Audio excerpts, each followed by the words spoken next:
ये सोच रहा था जब मैं सर को सुन रहा था कि मैं वहां जाकर क्या बोलूंगा, बिकॉज आप कितना भी काम कर लीजिए, सीखने का स्पेस हमेशा क्रिएट रहता है।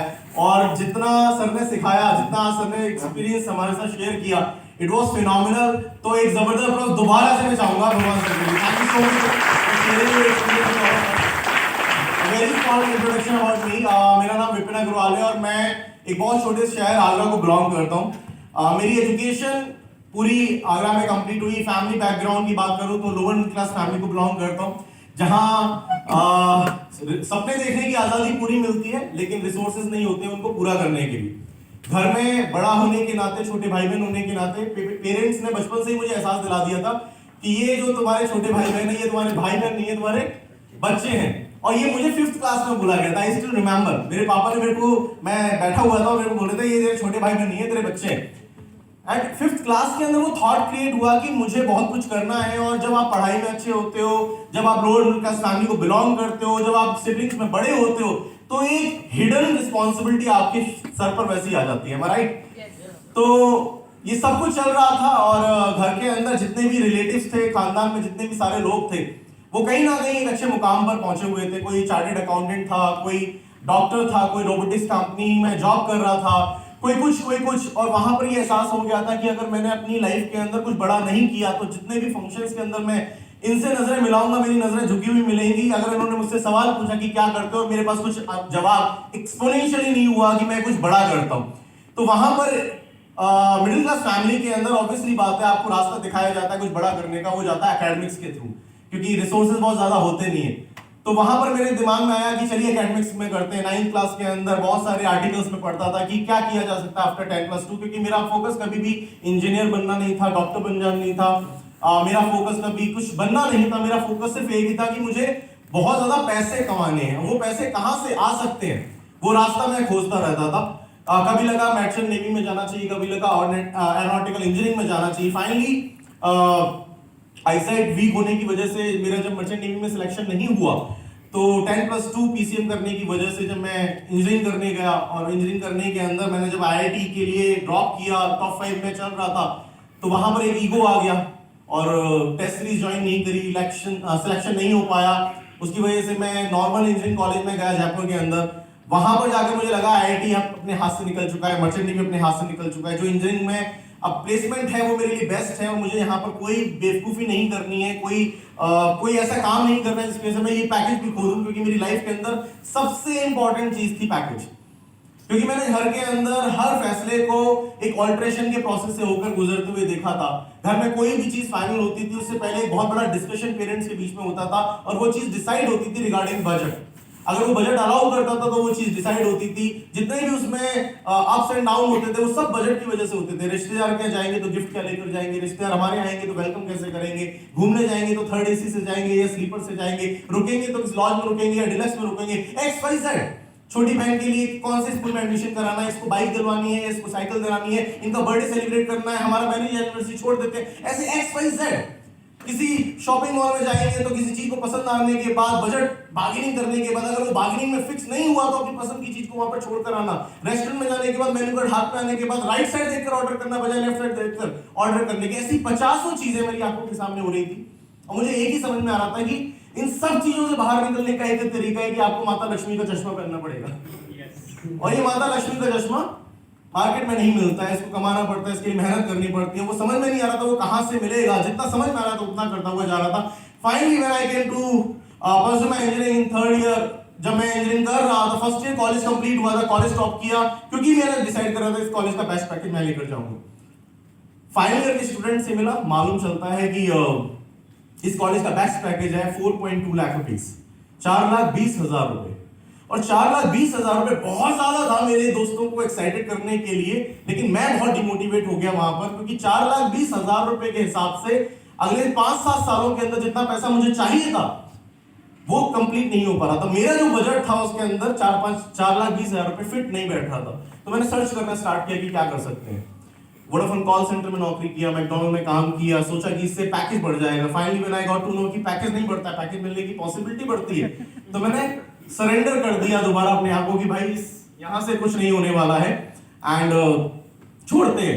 और उसके बाद मेरा इंजीनियरिंग की पढ़ाई पर फोकस बहुत कम हो चुका था, क्योंकि मुझे मालूम पड़ चुका था कि 80% लाने वाले को 65% लाने वाले को सेम अपॉर्चुनिटी दी जा रही है। तो 15% मेहनत ज्यादा करने की बजाय पीछे बैक बेंचर बनते ज्यादा अच्छा लगता है, क्योंकि वहां पर जन्नत है। हमारा राइट और नॉट? ठीक है, जिंदगी की असली मजे मेरे को वहां मालूम पड़ेगी, पीछे बैठने के बाद मालूम पड़ते हैं। तो बहुत सारी चीजें करने को मौका मिलता है आपको टीचर की नजरों में आए बगैर, बट दिमाग में कहीं ना कहीं थॉट चल रहा था। एंड सडनली मुझे नेटवर्क मार्केटिंग इंट्रोड्यूस किया गया, जिसके लिए मैं बहुत ज्यादा एक्सट्रीम नेगेटिव था। मेरा पार्ट टाइम वर्क होता था, जिनको नेटवर्क मार्केटिंग के बारे में मालूम है उनको नेगेटिव करना, और इसके लिए मुझे पैसे नहीं दिए जाते थे, क्योंकि मैं बहुत नेगेटिव था। वो पर्सपेक्शन वाली बात आती है ना, मुझे लगता था कि मैं इनको बचा रहा हूँ बर्बाद होने से। हमारा राइट और नॉट? तो मेरे सर्कल में जितने भी लोगों को नेटवर्क मार्केटिंग के बारे में पता चल जाता था, मुझे लगता था मैं इनको बचा रहा हूं, तो मैं एक ऐसे योद्धा बनकर जाता था, अबे तेरे को नहीं करने देना है। कई लोगों के घर पे फोन कर दिया मैंने, इतना बचाया मैंने उनको। मेरी बात मुझे याद है, मेरा एक दोस्त था आदर्श, मेरा रूम पार्टनर था। उसके फादर एयरफोर्स में थे, तो उसने ज्वाइन करने के लिए फैसला कर लिया। मैंने उसको नेगेटिव किया, अगले दिन दोबारा उसका फॉलोअप हुआ, और शायद बोल दिया गया होगा इस बार आप अपने दोस्त के, हम भी करते ना फॉलोअप, तो उसका फॉलोअप हुआ। उसने बोला नहीं तेरी सुननी नहीं है। मैंने बोला अच्छा ये तो हाथ से जा रहा है। मैंने उसके फादर को फोन लगा दिया। अब शाम को उसके फादर ने क्या किया उसके साथ मुझे नहीं मालूम, बस वो मेरे कमरे में लात मार के आया कि आज के बाद तेरी और मेरी दोस्ती खत्म। ठीक है, तो वहां, और उसके 15 दिन बाद मैंने ज्वाइन कर लिया। मैं नेटवर्क मार्केटिंग में मैं आया क्योंकि मुझे यहाँ पर मेरे डाउट्स क्लियर हुए। मुझे यहाँ पर सच बता रहा हूँ, मैं यहाँ पर कुछ देखकर नहीं आया, मैं सिर्फ एक ही सोच कर आया था कि मैं जितना पैकेज चाहता हूँ जिसमें अपने लाइफ के गोल्स पूरे कर पाऊं, वो मुझे इस बिजनेस से होते हुए दिखाई दे रहे हैं। I am very fortunate, I am very lucky, I feel blessed. I think मेरे जो स्टार्स थे, मेरे जो सितारे थे, वो सब मेरे ऊपर मेहरबान थे, क्योंकि मुझे नेटवर्क मार्केटिंग के अंदर साथ मिला नितिन कुमार धीमन सर का। मैं बता रहा हूँ कि शायद आज इस स्टेज पर खड़ा नहीं होता, आज एक सॉफ्टवेयर इंजीनियर की कहीं ना कहीं जॉब कर रहा होता, 30-35 हजार रुपए महीने के कमा रहा होता, 40 हजार रुपए महीने के कमा रहा होता, लाइफ के बहुत सारे गोल्स पेंडिंग होते, पापा आज भी काम कर रहे होते। लेकिन बहुत अच्छा लगता है कि नितिन सर का साथ मिला, उनकी एजुकेशन के अंदर, उनकी टीचिंग के अंदर इतना ग्रो करने का मौका मिला, अपने फोकस, अपने गोल्स के ऊपर फोकस करने का मौका मिला। मेरी प्राइमरी एजुकेशन जितनी भी रही वो जयपुर के अंदर रही, और वहां पर फाउंडेशन बहुत स्ट्रांग बिल्ड हुई, वहां पर नेटवर्क मार्केटिंग के फंडामेंटल्स बहुत स्ट्रांग बिल्ड किए, जो आज तक मेरे साथ है। बहुत सारी बातें सर ने इनिशियल फेज के अंदर बहुत क्लियरली समझा दी कि ये बिजनेस नियत का बिजनेस है, जैसा भी सर कह रहे थे, ये प्रॉब्लम सॉल्व करने का बिजनेस है, ये परिस्थितियों को सॉल्व करने का बिजनेस, जितनी कठिन परिस्थितियों को आप सॉल्व करोगे उतना ज्यादा पैसे आप कमाओगे। तो ये सारे कॉन्सेप्ट क्लियर हो चुके थे लाइफ के अंदर, और यहाँ पर ऐसा नहीं है कि लाइफ ऐसे रही कि हाँ प्लान दिया ज्वाइन कर लिया लोगों ने, प्लान दिया ज्वाइन कर लिया लोगों ने, प्लान दिया ज्वाइन कर लिया, ऐसा नहीं होता है। मुझे याद है कि मेरी शुरू की 28 प्रेजेंटेशंस में से मुझे एक भी लॉगिन नहीं आया था, और मैंने अपने क्लाइंट को फोन किया, मैंने कहा सर लॉगिन नहीं आ रहा है कोई भी, 28 प्रेजेंटेशन दे चुका हूं। तो सर ने कहा था कि विपिन जी हर इंसान को उसके जैसा इंसान मिल जाता है। वो लाइन मुझे याद है कि हर इंसान को उसके जैसा इंसान मिल जाता है, सिगरेट पीने वाले को सिगरेट पीने वाला मिल जाता है, चेयर्स करने वाले को चेयर्स करने वाला मिल जाता है, लड़ाई करने वाले को लड़ाई करने वाला मिल जाता है, पढ़ाई करने वाले को पढ़ाई करने वाला मिल जाता है। तो अगर आप सपने देखते हो और उनको पूरा करना चाहते हो तो आपको वैसे लोग बहुत सारे मिलेंगे, बस आप अपने गोल को फोकस करके रखना, उनको मत छोड़ना। और ये बात दिमाग में घर कर दी थी कि क्वांटम फिजिक्स का लॉ भी हमने पढ़ा हुआ था कि two molecules at the same frequency try to come near to make a substance together, am I right? तो वो बात समझ में आ रही थी कि दो चीजें एक दूसरे की तरफ आकर्षित होती हैं, आपकी जैसी फ्रीक्वेंसी होती है वैसे लोगों को आप अपनी तरफ आकर्षित करते हो। तो इस बिजनेस के अंदर इनिशियल फेज के अंदर सीखने का बहुत कुछ मौका मिला। मेरी पहले साल की आमदनी बहुत ज्यादा नहीं थी, 12,000 रुपए थी, 12,000 रुपीज मेरी पहले साल की आमदनी थी। एक साल के अंदर मैंने 12,000 रुपए कमाए थे, और जिस बिजनेस के अंदर मैं था वहां पर मुझे मजा आ रहा था लीडरशिप क्रिएट करने के अंदर। मुझे एक साल बाद किसी ने बताया कि पैसे भी कमाने हैं, ठीक है। मैं मतलब वहां पर बहुत अलग तरीके का कल्चर था, वहां पर प्रेजेंटेशन फॉलो, टीम बनाना और अब लीडर्स क्रिएट करना टीम के अंदर, ऐसा मतलब मेरा वन साइड का बिजनेस बहुत बूम पर चल रहा था। मुझे फिर किसी ने एहसास दिलाया, मुझे एहसास तब हुआ जब एक पार्टी ऑर्गेनाइज हुई और वहां पर मुझे इनवाइट नहीं किया गया, क्योंकि मेरी पास वो डेजिग्नेशन ही नहीं थी जो मेरी टीम के अंदर 4-5 लोगों के पास थी। और ये बात मेरी क्लाइंट को पता थी कि उन 4-5 लोगों की डेजिग्नेशन मैंने दिलवाई है, लेकिन क्योंकि कोड ऑफ कंडक्ट के अकॉर्डिंग वो डेजिग्नेशन मेरे पास नहीं थी, इसलिए मुझे इनवाइट नहीं किया गया था। वहां पर एक पिंचिंग मोटिवेशन मुझे मिला कि विपिन सिर्फ काम नहीं करना है बल्कि अपने आप को राइज भी करना है, ताकि वो स्टैंप ना लग जाए कि तुम्हारी लीडरशिप के अंदर कोई प्रॉब्लम है। एंड उस ऑर्गेनाइजेशन के अंदर बिलीव मी, मैं जहां पर मेरे पास डेजिग्नेशन नहीं थी, सबसे हाईएस्ट डेजिग्नेशन सबसे पहले मैंने अचीव करी। And this was only the thing, this was the only thing जो मेरे अंदर एक चीज थी कि हाँ, अपने आप को प्रूव भी करना होता है। आपको हर बार ये सोचना नहीं होता है कि बहुत सारे लोग आपके ऊपर कुछ ना कुछ क्रिएट करके आपको बोल देंगे कि हाँ तुम बहुत लीडर हो। आपको अपनी लीडरशिप प्रूव करनी पड़ेगी। It has been 10 years into network marketing industry right now. 10-11 साल हो चुके हैं मुझे लगभग। मैंने 2 करोड़ 70 लाख रुपए इस बिजनेस से कमाए हैं। एंड मेरे पहले साल की इनकम 12,000 रुपीज थी, मेरे दूसरे साल की इनकम 7 लाख थी, मेरे तीसरे साल की इनकम 15 लाख थी, मेरे चौथे साल की इनकम 22 लाख थी, मेरे पांचवें साल की इनकम 28 लाख रुपए थी। और इस तरह से मैं राइज हुआ। क्यों? क्योंकि नेटवर्क मार्केटिंग के अंदर जब आपके फंडामेंटल्स बहुत क्लियर हो जाते हैं तो आपको कोई नहीं रोक सकता है। इस बिजनेस के अंदर जो मुझे यहां तक लेकर आ पाया, वो सबसे बड़ा रीजन मैं आपके साथ शेयर करना चाहता हूं। और आप सबको भी पता होना चाहिए, that is your goal, that is your dream, that is your purpose, that is your ambition. जो आपकी लाइफ के रीजंस होते हैं, नितिन सर ने बहुत प्यारे पहले बताया था कि अपना वाई कार्ड बनाना है आपको इस बिजनेस के अंदर। और मुझसे वाई कार्ड बनवाया गया था, जिसको मैं अपने वॉलेट के अंदर रखता था। मेरे वॉलेट के अंदर मेरा वाई कार्ड रहता था, जिसमें मेरे 5 गोल्स लिखे रहते थे कि मेरे फादर को रिटायर करना है। क्योंकि जब भी मैं फोन करता हूं घर पर तो मैं पूछता हूँ मम्मा पापा कहाँ हैं, और वो बोलती है कि आज ओवर टाइम है। तो ये बात सुनकर मुझे बड़ा अफसोस होता था कि मैं कॉलेज में पढ़ाई कर रहा हूँ, मैं कॉलेज खत्म होने के बाद गॉसिप्स करता हूँ, मटर गश्ती करता हूँ, मैं मूवीज देखता हूँ, हैंग आउट करने के लिए दोस्तों के निकल जाता हूँ, और इस फीस को भरने के लिए और इस पॉकेट मनी को देने के लिए मेरे फादर ओवर टाइम कर रहे हैं। तो ये एहसास था कि मुझे अपने फादर को उनकी उम्र के हिसाब से रिटायर नहीं करना है, मुझे अपनी कैपेबिलिटीज के हिसाब से रिटायर करना है। तो this was my first goal. The second goal was कि मुझे अपनी मम्मा के चेहरे पर स्माइल मेंटेन करनी है। उसके लिए मुझे हर मटेरियलिस्टिक थिंग अपने घर के अंदर लानी है जिसकी एब्सेंस मेरी मम्मा को स्ट्रगल करवाती है। Because I love her so much, क्योंकि हर इंसान करता है अपनी मदर से प्यार, क्योंकि she is the only woman हमारे घर के अंदर जिसे मुझे लगता है कि अगर वो एक, जैसा सर कहते हैं, डोमेस्टिक इंजीनियर, हाउसवाइफ, एक ऐसी लेडी जिसने सब कुछ सेक्रीफाइस कर दिया होता है हम सबके लिए, राइट? उनका ना डे ऑफ होता है, ना वीक ऑफ होता है, ना प्रमोशन होता है, ना सैलरी होती है, ना एप्रिसिएशन होता है, कुछ नहीं होता है। और ऑल टाइम 24/7 वो सिर्फ और सिर्फ डिवोटी होती है अपनी फैमिली के लिए। तो वो सबसे ज्यादा डिजर्व करती है, नो डाउट।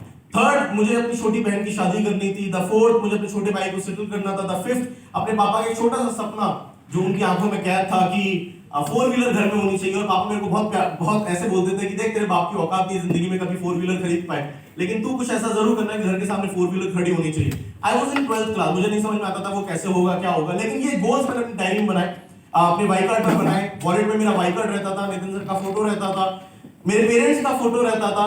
और ये जब भी मैं उदास होता था, डिमोटिवेट होता था या डिमोरलाइज होता था, तो मैं अपना वॉलेट खोलता था, पहले मैं अपना वाई कार्ड पढ़ता था कि मैं इस बिजनेस को कर क्यों रहा हूं, और अपने से सवाल पूछता था कि विपिन अगर तू गिव अप करेगा तो इनको पूरा करने वाला कोई और है क्या? और मुझे आंसर मिलता था कोई नहीं है। दूसरा, क्या ये जरूरी है? आंसर मिलता था जरूरी है। क्या ये ऑप्शनल है? आंसर मिलता था नहीं है।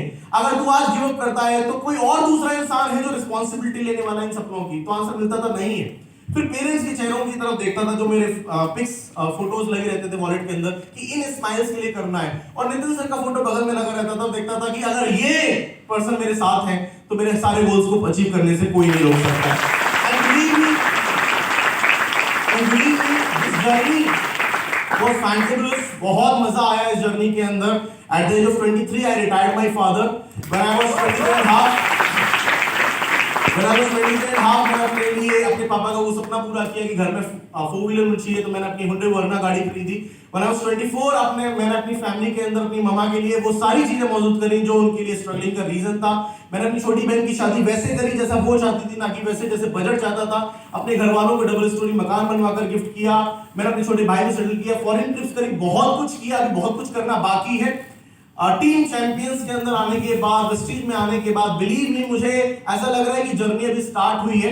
और जो भी पुराना रहा है उसको मैं ऑलरेडी जीरो कर चुका हूं, क्योंकि पहले सिर्फ मीटिंग देने का काम होता था, ट्रेनिंग देने का काम होता था, फील्ड वर्क का काम है, और मैं अपने आप को जीरो पर मानकर ही इस बिजनेस को कर रहा हूं। और मुझे मालूम है कि जिसने एक बार किया है वो बार बार भी कर सकता है। और मैं आप सब लोगों के सामने यहाँ पर अनाउंस कर रहा हूं, मुझे कोई शर्म नहीं आती, मुझे कोई डर नहीं लगता, मुझे कोई डाउट नहीं होता। मुझे नहीं पता ये कैसे होगा, बट मुझे पता ये होगा। In next 5 to 7 years in Vestige मैं top 10 earners of the list के अंदर होऊंगा।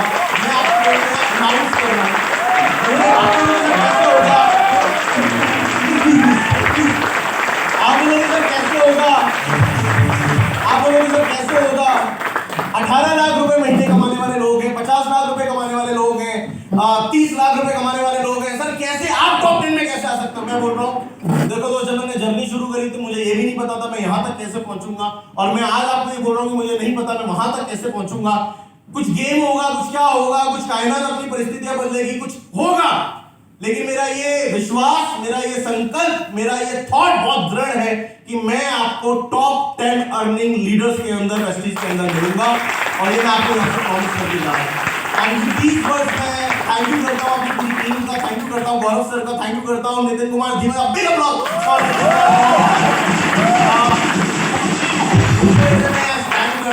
बहुत ब्यूटीफुल जर्नी रही है, बहुत सारे लोगों से मिलने रहा है। वेस्टिज के अंदर अभी 15 महीने की जर्नी है। क्राउन डायरेक्टर हूँ, 35,000 लोगों का नेटवर्क है अभी, और बहुत जल्दी इस बिजनेस को बहुत आगे लेकर जाना है। Before 2021 I will be DUCT and the legend of team champions, और इसके लिए काम करना है। तो thank you so much everyone for